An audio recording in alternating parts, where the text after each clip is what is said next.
Assalamualaikum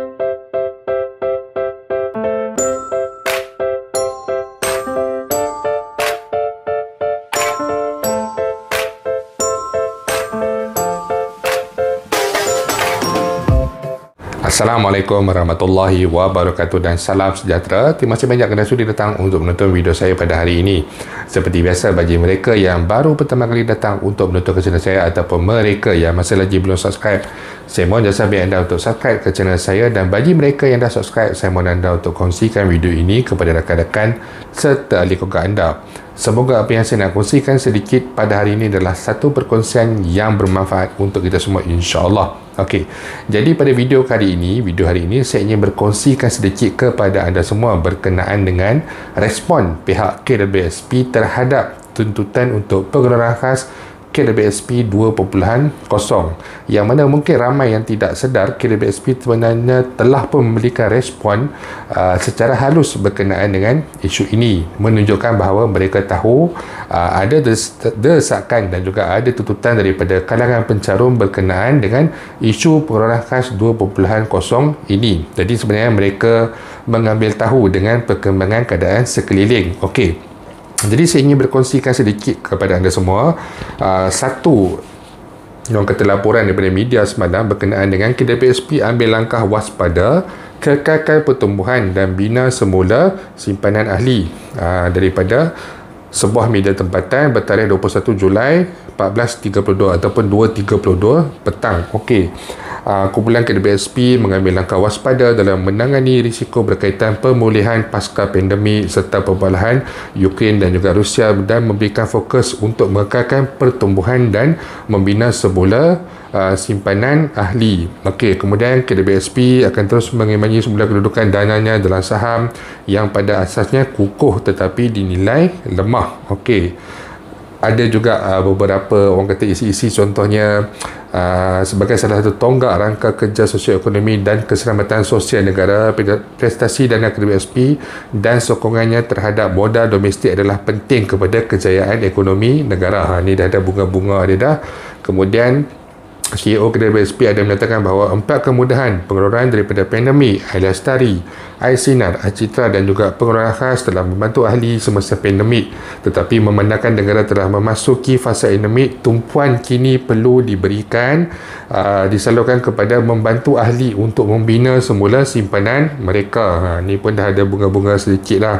Okey, kemudian saya pergi terus kepada poin yang paling penting adalah sebarang pengeluaran tambahan akan memberi impak terhadap keuangan KWSP dan melemahkan kedudukan portfolio semasa dan keupayaan untuk menjana pulangan yang mampan, katanya. Okey, ini adalah sebuah laporan media yang telah dikeluarkan semalam. Ayat ataupun glosa pada baris perenggan yang kedua terakhir ini telah menunjukkan bahawa KWSP telah memberikan respon bahawa sebarang tuntutan untuk pengeluaran ataupun sebarang idea untuk pengeluaran khas KWSP 2.0, penambahbaikan bagi jumlah pembayaran dalam pengeluaran khas yang sebelum ini dan juga sebagainya, ataupun dalam bahasa yang mudah, sebarang pengeluaran lagi untuk kita katakan berkaitan dengan pandemik COVID-19 dan juga sebagainya, seboleh-bolehnya pihak KWSP tidak mahu menyantuni, tidak mahu orang kata memenuhi permintaan berkenaan, kerana ianya akan melemahkan kedudukan keuangan ekonomi KWSP. Malah KWSP sendiri adalah sebagai salah satu pendokong ekonomi negara, dan jika dibenarkan lagi pengeluaran daripada tuntutan yang kita tengah lakukan sekarang ini, kemungkinan besar akan menyebabkan kekacauan di dalam ekonomi negara Malaysia. Itu adalah respon daripada pihak KWSP sendiri. Jadi daripada respon ini kita boleh faham dan kita boleh tahu bahawa tuntutan untuk pengeluaran khas KWSP 2.0 ini dalam masa sekarang ini, buat masa sekarang ini ataupun sehingga kepada masa yang seterusnya, kemungkinan besar tidak akan berlaku.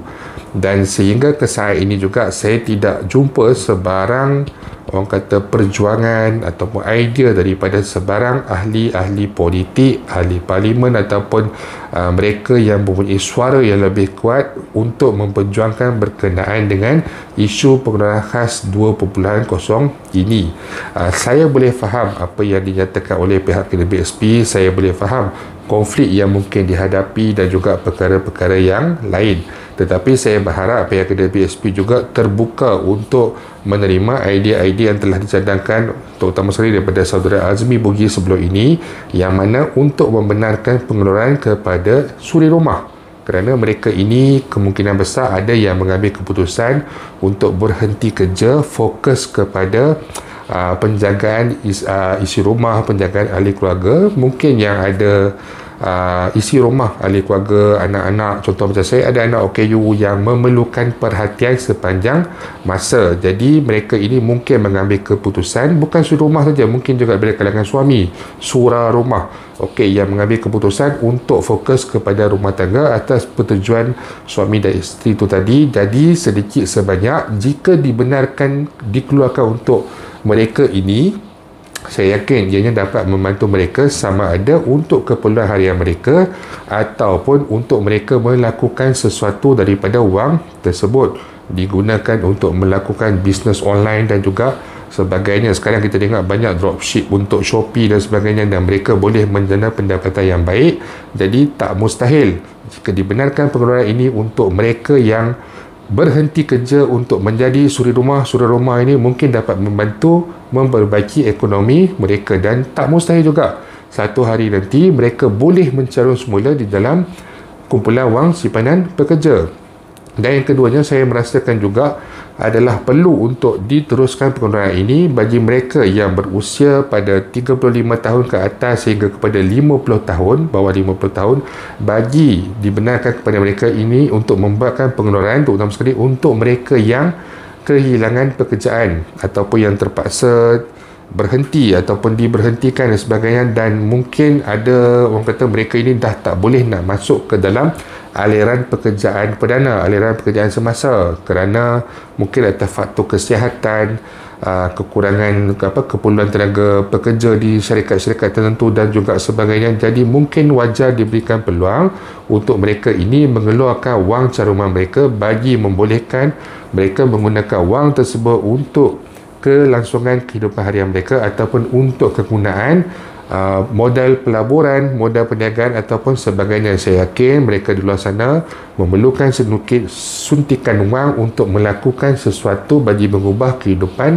mereka. Dan seterusnya, saya masih kekal lagi dengan idea saya yang ketiga adalah bagi mereka daripada kalangan B40 dan juga M40, saya merasakan wajar untuk diberikan satu bayaran keuangan seperti BKC khas untuk golongan ini, kerana ianya dapat membantu golongan-golongan ini dalam tempoh kenaikan harga barang dan juga inflasi yang berlaku sekarang. Serta apabila diwujudkan bantuan baru ini, ianya dapat memberikan manfaat kepada penjawat awam, penjawat swasta iaitu pencarum KDBSP, golongan peniaga dan juga mereka yang tidak bekerja. Jadi orang kata daripada golongan B40 dan juga M40 ini secara menyeluruh akan mendapat bantuan. Jika dibenarkan mengeluarkan wang daripada caruman KDBSP kita, bagaimana pula dengan mereka yang bukan daripada kalangan pencarum KDBSP? Kesian juga pada mereka sebab mereka ini juga terkesan dengan kenaikan harga barang dan juga inflasi. Jadi pada saya nampak di situ adalah lebih baik kerajaan memberikan satu bantuan kewangan RM2,000 ataupun RM3,000 seperti BKC yang diberikan dulu sebanyak RM800. Kerajaan boleh menaikkan jumlah bayaran bantuan bagi bantuan baru ini bagi membantu untuk kelangsungan hidup rakyat pada masa sekarang. Jadi saya mengharap keputusan ataupun kenyataan yang dikeluarkan oleh KDBSP ini tidak menafikan ataupun tidaklah pihak KDBSP menolak secara bulat-bulat. Ada pihak-pihak ataupun ada golongan-golongan yang KDBSP harus pertimbangkan untuk diberikan pengeluaran, bukan kali terakhir tetapi untuk diberikan pengeluaran secara terus kepada mereka, kerana mereka ini kalau nak tunggu sehingga pada usia 50 tahun ataupun 55 tahun terlalu lama dan mereka masih lagi perlu meneruskan kehidupan seharian. Kita kena ingat rakyat ataupun pencarum bukan malas, tetapi ada yang terpaksa berhenti, ada yang dipaksa berhenti, dan ada yang tidak boleh masuk semula ke dalam sektor pekerjaan disebabkan oleh kekangan-kekangan tertentu. Jadi kita perlu berikan pilihan dan kita perlu berikan bantuan kepada mereka ini. Jadi itu saja yang saya nak kongsikan sedikit pada hari ini. Bagaimana pula dengan pendapat anda semua? Anda boleh kongsikan di ruangan YouTube, dengan Facebook, Firdaus Selamat, channel saya. InsyaAllah kita akan jumpa lagi. Itu saja untuk hari ini. Terima kasih banyak kerana sudi datang untuk menonton. Jangan lupa untuk share, jangan lupa untuk subscribe. Assalamualaikum warahmatullahi wabarakatuh.